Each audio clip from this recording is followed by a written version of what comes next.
IPL గురించే మాట్లాడకూడదు అనుకున్న నిన్న మ్యాచ్ చూసిన తర్వాత, అదే డీసీ వర్సెస్ ఆర్సీబీ, ఈ మ్యాచ్ చూసిన తర్వాత పక్కా నేను మాట్లాడాల్సిందే యాజ్ అన్ ఆర్సీబీఎన్గా. ఎంత మంచి మ్యాచ్ అంటే సీరియస్గా సూపర్ ఎంటర్టైన్మెంట్, అసలు మామూలుగా లేదు. డీసీ వాళ్ళు కూడా అంత ఈజీగా ఏం ఓడిపోలేదు.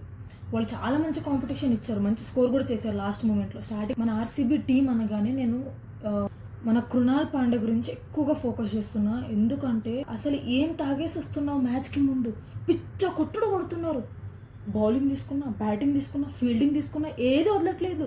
నాకు తెలిసి ఈ సీజన్లో ఆర్సీబీలో నాకు the most effective character Krunal Pandey అనిపించింది.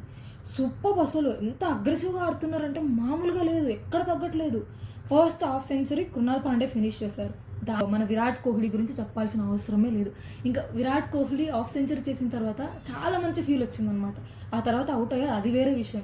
బట్ చాలా మంచి మ్యాచ్ అయితే ఇచ్చారు. ఇంకా విరాట్ కోహ్లీ హాఫ్ సెంచరీ తర్వాత అర్థమైపోయింది, విన్ అయిపోయేలాగే ఉన్నాం అనుకున్నట్టే విన్ అయిపోయాం కూడా. ఇంకా మన మెయిన్ క్యారెక్టర్ టిమ్ డేవిడ్ వచ్చి ది బెస్ట్ ఫినిషర్గా మళ్ళీ ప్రూవ్ చేశాడు. మన రివెంజ్ బ్యాచ్ ఎలాగంటే వాళ్ళు మనకి ఏమి ఇచ్చారో దాన్ని మనం రివర్స్ తిరిగి ఇచ్చేస్తాం. అది మనకు అలవాటైందే కదా. ఇదంతా ఒక లెక్క. Orange cap Virat Kohli, purple cap Hazlewood, table toppers RCB. ఇంకా ఇంతకు మించి ఇంకేం కావాలి ఆర్సీబీఎన్స్కి?